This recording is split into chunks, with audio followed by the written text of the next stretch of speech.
তোমার দাদা একটা বোকা মানুষ, অনেক রাগী, সে আমার দিকে ফিরেও তাকায়নি। আজ বিয়ের 1 মাস হয়ে গেল, সে আমাকে একটা নজর তাকিয়েও দেখেনি।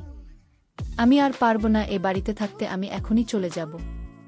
আমার সহ্য হচ্ছে না। তারপর দেওর আমাকে বলল, ভাবি তুমি কোনো চিন্তা করো না, আমি তোমার সকল ইচ্ছা রাখব। তাই একদিন রাতে আমাদের যখন তার কলেজের পড়াশোনা খুব ব্যস্ত ছিল, তখন সে দিন রাতে আমার স্বামী শুয়ে যাওয়ার পরে আমি যখন লুকিয়ে দেওরের ঘরে যাই, তখন দেওরকে ওই অবস্থায় দেখে তো আমি আর নিজেকে আটকে রাখতে না পেরে তাকে চোখে চোখে সব কিছুই সারা করেছিলাম যে আমি আর পারছি না। তাই আমি তার সঙ্গে নিজের ইচ্ছে। তারপর আমার দেওর ও খুব খুশি হয়ে আমাকে অনেক জোরে। তারপর সেদিন সারা রাত ধরে আমি ওদের নিজেদের মতো। মূল ভিডিওটি শুরু করার পূর্বে তোমাদের কাছে একটি রিকোয়েস্ট, তোমরা যারা এখনও আমার চ্যানেলটি সাবস্ক্রাইব করেননি তারা আমার চ্যানেলটি সাবস্ক্রাইব করে পাশে থাকবেন। তাহলে এবার আসল ঘটনাটি শুরু করি। আমি তো এবার আপনারা ভাবছেন যে আমার স্বামী থাকা সত্ত্বেও আমি দেওরের ভালোবাসায় পড়েছিলাম। আসলে বিয়ের পরে আমি যখন শ্বশুরবাড়ি আসি তখন প্রত্যেকটা মেয়ের মতোই আমার চোখে অনেক স্বপ্ন ছিল যে আমিও আমার স্বামীর সঙ্গে ঘুরতে যাব, আমার স্বামীর সঙ্গে অনেক সময় কাটাব। কিন্তু আমি যা ভেবেছিলাম বিয়ের পরে তার সবকিছু উল্টোটাই হয়েছিল। আসলে আমার স্বামী নিজের কাজ ছাড়া আর কিছুই বুঝত না। সে তো সবসময় নিজের কাজে ব্যস্ত থাকত এবং সে এতটাই রাগী স্বভাবের ছিল যে আমার একটু কিছু ভুল ত্রুটি হলে আমার উপরে ব্যাকআপ কি চিৎকার চেঁচামেচি শুরু করে দিত। শুধু তাই নয়, কোনো সময় তো আমাকে অনেক সময় মারধর। এভাবে আমাদের বিয়ে হতে প্রায় 1 মাস হয়েছিল। আসলে প্রথম থেকে আমার স্বামী আমার প্রতি কোনো গুরুত্বই দিত না। এমনকি বাসর রাতে আমার স্বামী ফোনে তার ক্লায়েন্টের সঙ্গে হিসেব পাতি করতে ব্যস্ত ছিল। আর বাসর রাতে স্বামীর অপেক্ষা করতে করতে আমি শুয়ে পড়েছিলাম, কারণ আমিও তো অনেক বেশি ক্লান্ত ছিলাম। তারপর সকালবেলা যখন চোখ খুলে দেখি, তখন আমার স্বামী তো স্নান করে তৈরি হয়ে আমাকে ঘুম থেকে তুলে বলেছিল তাকে নাকি আগামীকালকে এই অন্য শহরে চলে যেতে হবে জরুরি কাজের জন্য। আমি তো কোনো কথা না বলে শুধু স্বামীর দিকে আশ্চর্য হয়ে তাকিয়েছিলাম, কারণ স্বামী তার কাজকে এত বেশি প্রাধান্য দিত যে আমাদের বাসার রাতটাকে নষ্ট করে দিয়েছিল। ওই বাসর রাতের জন্য আমি যা স্বপ্ন নিজের চোখে সাজিয়েছিলাম, আমার সেই স্বপ্নগুলো ভেঙে চুরমার হয়ে গিয়েছে। বিয়ের 2 দিন পরেই তো শেষ 16 দিনের জন্য শহরে চলে যায় নিজের কাজের জন্য। এবং যাওয়ার সময় সে তার ভাইকে বলে গিয়েছিল, সোহান তোর ভাবিকে খেয়াল রাখিস। বিয়ের 2 দিন পরে যখন একটা মেয়ের স্বামী তাকে একা রেখে বাইরে চলে যায়, তার কষ্টটা যে কতটা সেটা একমাত্র আমিই জানি। তারপর বিয়ের 2 দিন পরে আমার স্বামী যখন শহরে চলে যায়, তারপরে তো আমি নিজেকে খুব একা মনে করতাম। আমার স্বামী এরা 2 ভাই। আমার দেওর বয়সে আমার চাইতে 5 বছরের ছোট, শ্বশুর শাশুড়ি তো অনেক আগে মারা গেছে। স্বামী যখন 15 দিনের জন্য শহরে চলে যায়, তারপরে স্বামীর সঙ্গে কাটানো এই 2 দিন মনে করে একা একাই সময় কাটাতাম। আর বোনের সঙ্গে কাটানোই 2 দিনের মধ্যে তো স্মরণ করার মতো সে রকম কোনো কিছু স্মৃতি ছিল না। তাও স্বামীর চেহারাও কথাবার্তাগুলো মনে করতাম, কারণ আমাদেরও তো সারাদিন বাড়িতে থাকত না। সে তো সকালে খাওয়া দাওয়া করে কলেজের জন্য বেরিয়ে পড়ত। আমার স্বামী দেখতে খুব একটা ভালো না হলেও আমার দেওর কিন্তু ভীষণ সুন্দর। বেশি ভুল ছিল। তারপর সেদিন স্বামীর বিদেশ চলে যাওয়ার পরে আমি যখন বাড়ির সমস্ত কাজকর্ম করা পরে সন্ধেবেলা অনেক বেশি ক্লান্ত হয়ে আমার ঘরের বিছানায় শুয়ে একটু আরাম করছিলাম, ওই সময় বুঝতে পারি যে আমাদের বাসায় এসেছে। তারপর সে আমার ঘরের দরজায় নক করে আমার ঘরের ভিতরে ঢুকতেই আমাকে সন্ধেবেলায় শুয়ে থাকতে দেখে জিজ্ঞেস করেছিল, ভাবি তোমার কি শরীর খারাপ? আমি তখন বিছানায় উঠে বসে বললাম, না গো, শরীর খারাপ নয়, বাড়ির কাজকর্ম করার পরে আমার শরীরটা অনেক বেশি ক্লান্ত লাগছে, তাই একটু শুয়ে আরাম করছিলাম। কিন্তু আমি জানতাম ওই সময় আমার মন খারাপ ছিল, কিন্তু আমার মনের পরিস্থিতি আমি তো আমার দেওরকে বলতে পারছিলাম না যে আমার মনের মধ্যে কি চলছিল। কিন্তু তাও জানি না কিভাবে সে আমার মুখ দেখে বলেছিল, কিন্তু ভাবি তোমাকে দেখে তো মনে হচ্ছে দাদা চলে যাওয়ার জন্য তুমি অনেক কষ্টে আছো এবং তোমার মন খারাপ আছে। দেখো ভাবি, তুমি কিন্তু আমার থেকে কোনো কিছুই লুকোতে পারবে না। আমি কিন্তু মুখ দেখে এসব কিছুই বুঝতে পারি। আর দাদার জন্য যে তোমার মন খারাপ সেটা তো আমি স্পষ্টভাবে বুঝতে পারছি। তুমি একদম মন খারাপ করো না। দাদার অনুপস্থিতিতে তোমার দায়িত্ব এখন আমার ঘাড়ে। তাই যতদিন দাদা বাড়িতে নেই ততদিন তোমাকে খুশি রাখার দায়িত্ব আমার। তারপর আমার দেওয়ার আমার কিছু বলার আগেই বিছানা থেকে নিচে নামিয়ে বলল, ভাবি চলো আমার সঙ্গে, আমি তোমার মোটেই এখনই ঠিক করে দেব। এই বলে আমার দেওর আমাকে আমার ঘর থেকে বারান্দা ঘরে নিয়ে গেল। তারপর বলল, ভাবি তাড়াতাড়ি চলো, আমি তোমাকে আমাদের এখানকার স্পেশাল ফুচকা খাব, যেটা খাওয়ার পরে তোমার মুড একদম ঠিক হয়ে যাবে। দেওয়ালের কথা শুনে তো আমার মন মেজাজ এমনিতেই চাঙ্গা হয়ে উঠেছে, কারণ আমার স্বামী এবং আমার দেওয়ালের মধ্যে সম্পূর্ণ কিন্তু আলাদা রকম হাবভাব ছিল এবং তারা দুই ভাই সম্পূর্ণ আলাদা স্বভাবের ছিল। আমাদের তো আমার সঙ্গে ভীষণ কথা বলতো, সে খুব খোলামেলা স্বভাবের ছিল। তারপর দেওয়ার কথা শুনে আমি আর না বলতে পারিনি। সেদিন আমি প্রথম দেওরের সঙ্গে বাইরে বেরিয়েছিলাম এবং তার সঙ্গে ঘুরে আমার মন খুব তরতাজা হয়ে উঠেছিল। এইভাবে ধীরে ধীরে 4-5 দিনের মধ্যে আমার দেওরের সঙ্গে খুব ভালো একটা বন্ধুত্বের সম্পর্ক তৈরি হয়েছিল। এমনকি আগের মতো আমার আর বোনের জন্য মন খারাপ হতো না। আমি তো দেওলের সঙ্গে খুব ফ্রি হয়ে উঠেছিলাম। এদিকে প্রত্যেক দিন রাতে আমার স্বামী 1 থেকে 2 মিনিটের জন্য আমাকে ফোন করে একটা লৌকিকতা পূরণ করত, যে তার তো কোনো মানে ছিল না। অত দূরে যাওয়ার পরেও 1 ঘন্টার মধ্যে আমাকে ফোন করে মাত্র 2-3 মিনিট সময় দিত এবং ধীরে ধীরে, যেটা আমার খুব বিরক্ত বোধ লাগত। কারণ সে তো প্রত্যেক দিন ফোন করে ওই একটাই কথা জিজ্ঞেস করত, তুমি কেমন আছো, আমার ভাই কেমন আছে, বাড়িতে ঠিকঠাকভাবে তালা মেরে রাখবে। এই 2 থেকে 4টি কথা বলার জন্য প্রত্যেক দিন রাতে আমার স্বামী ফোন করত। এদিকে স্বামীর অনুপস্থিতিতে আমি ওদের সারা রাত জেগে আড্ডা দিতাম। কখনো বা রাত জেগে দুজনে ভূতের সিনেমা দেখতাম, কখনো বা ছাদের উপরে গিয়ে দুজনে ঠান্ডা বাতাসে নিতাম।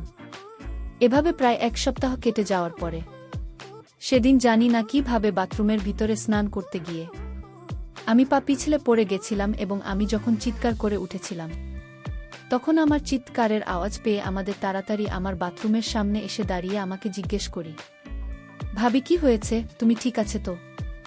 আমি তখন পায়ে ব্যথার চোটে কাঁচতে কাঁচতে বললাম, আমার ছোট দেওয়ারকে, না গো আমি ঠিক নেই, আমি পা মচকে পড়ে গেছি এবং আমি আর উঠতে পারছি না। তারপর আমার দেবর, ভাবি তুমি কোনো রকমভাবে বাথরুমের দরজাটা খোলো। দেওয়ালের কথা শুনে আমি খুব কষ্টে বাথরুমের দরজাটা হাত বাড়িয়ে খুলেছিলাম।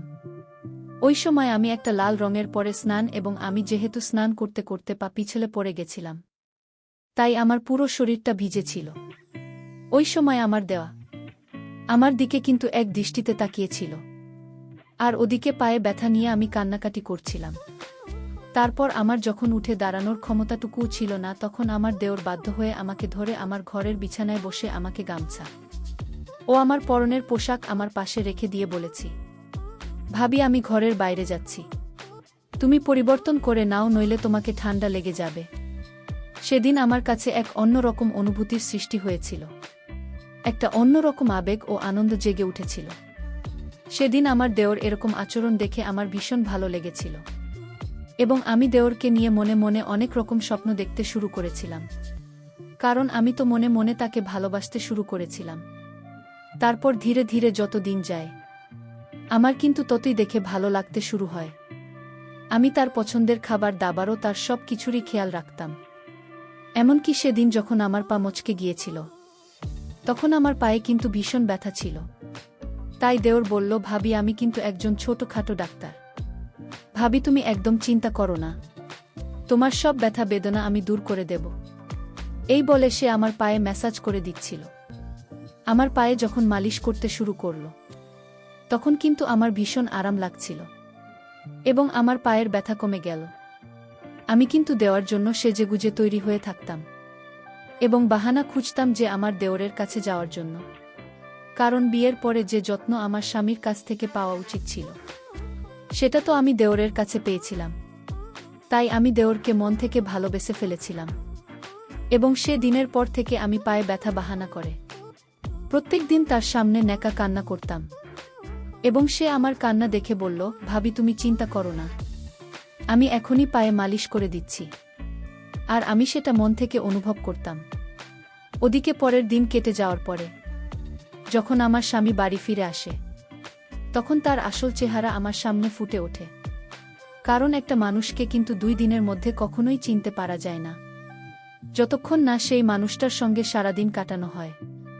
একটা মানুষের সঙ্গে আমি যত সময় কাটাব, ততই আমি তাকে চিনতে পারব। এদিকে আমার স্বামীর বাড়ি ফিরে আসার আমি কিন্তু খুশি ছিলাম না, কারণ আমি দেওরের সঙ্গে খুব ভালো সময় কাটাচ্ছিলাম। দেওর আমার মনের ইচ্ছে পূরণ না করলেও সে আমার খুব যত্ন করত এবং খুব খেয়াল রাখত।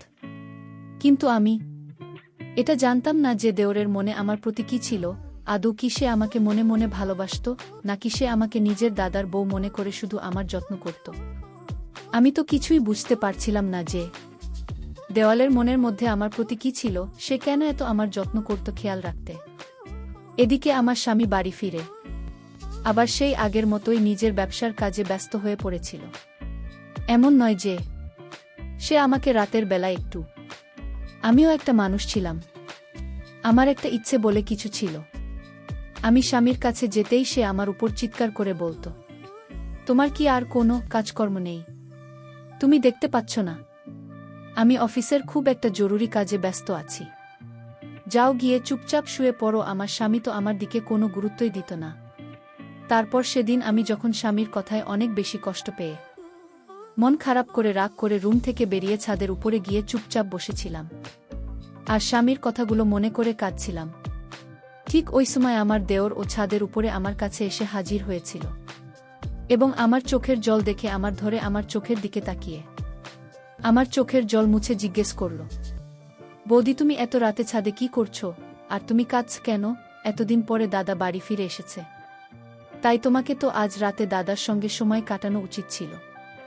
আমি তখন ওই সময়ে নিজের আবেগ ধরে রাখতে না পেরে দেওরকে বলেছিলাম, তোমার দাদা এখন পর্যন্ত আমার চেহারার দিকে তাকিয়ে দেখিনি।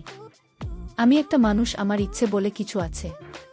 তোমার দাদার সব সময় নিজের কাজ ও টাকা পয়সা নিয়ে ব্যস্ত থাকে, কিন্তু কখনো আমার দিকে নজর দিয়ে দেখেনি বা কখনো আমার মনের কথা বোঝার চেষ্টা করেনি।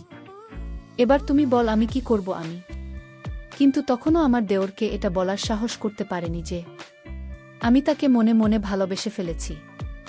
আমার সব কথা শোনার পর এদের খুব ভালোবাসে। আমার চোখের জল মুছে আমাকে বলেছিল, ভাবি তুমি চিন্তা করো না, ধীরে ধীরে সব কিছু ঠিক হয়ে যাবে। পরের দিন সকালবেলা আমি যখন সকালে নাস্তা তৈরি করছিলাম, তখন আমার বরদার একসঙ্গে খেতে বসেছিল। তারপর আমার হাতে রান্না করা সবজি পছন্দ না হওয়ায় আমার স্বামী আমাকে অনেক কথা শুনিয়েছিল ও অপমান করেছিল। আমাকে অনেক উল্টোপাল্টা আজেবাজে কথা বলেছিল এবং সেদিন আমার এটা বুঝতে আর বাকি ছিল না যে আমার স্বামী খুব রাগী স্বভাবের মানুষ ছিল। ওই সময় কিন্তু আমি চুপচাপ মাথা নিচু করে দাঁড়িয়েছিলাম এবং আমার চোখে জল তো স্তরে পড়ে যাচ্ছিল। আমার চোখের জল দেখে আমার কচি দেওয়ার তার দাদাকে বলেছিল, সামান্য একটা তরকারির জন্য তুমি ভাবেকে এতটা কথা শুনিয়ে দিলে। আমার দেওর খুব ভালোভাবেই জানো যে তার দাদা খুব রাগী স্বভাবের মানুষ, কিন্তু আমি সেদিন জানতে পেরেছিলাম যে আমার স্বামী ভীষণ রাগী স্বভাবের মানুষ। তারপর আমার দেওরের কথা শুনে আমার স্বামী তার ভাইয়ের দিকে অনেক এগিয়ে বড় বড় চোখ করে তাকিয়েছিল এবং আমাদের সঙ্গে কোনো কথা না বলে চুপচাপ নিজের অফিসের জন্য বেরিয়ে পড়েছিল। সেদিন আমার স্বামীর চলে যাওয়ার পরে আমি দেওয়া রেখে বলেছিলাম, দেখো তোমার দাদা যদি আমার সঙ্গে এরকম সবসময় দুর্ব্যবহার করে, তাহলে আমার কিন্তু এই বাড়িতে থাকার কোনো মানে হয় না। তাই আমি আজকে এই মুহূর্তে এই বাড়ি ছেড়ে চলে যাব। এমনিতেও বিয়ে হতে কাছাকাছি 1 মাস হতে চল, তাই আমি আজকেই বাড়ি ছেড়ে চলে যাব। তারপর আমার দেওয়ার অনেক ভালোবেসে আমাকে বলল, ভাবি আমার কথাটা একবার শোনো। আমি কিন্তু তখন আমার দেওরের কোনো কথা শুনিনি। আমি তখন দেওরকে অনেক এগিয়ে বলেছিলাম, যখন স্বামীর ভালোবাসা আবদার কিছুই পাবে না, তাহলে আমি কিসের জন্য এই বাড়িতে থাকব? আমি যখন রাগ করে জামাকাপড় সুটকেস গোছাতে শুরু করেছিলাম, তখন হঠাৎ করে আমার দেওর বলেছিল, তুমি একদম চিন্তা করো না, আমি এবার সব কিছু ঠিক করে দেব। দেওর যখন আমাকে একটা বলেছিল, তখন আমি বুঝে গিয়েছিলাম যে তার মনেও নিশ্চয়ই আমার প্রতি কিছু না কিছু তো আছে, না হলে সে এত ভালোবেসে আমাকে আটকে রাখবে কেন? বন্ধুরা, তারপর আমি আমার দেওরকে নিয়ে সংসার শুরু করেছিলাম। বন্ধুরা, আজকের গল্পটা এখানেই শেষ করলাম। ভালো লাগলে চ্যানেলটি সাবস্ক্রাইব করে পাশে থাকবেন। ধন্যবাদ।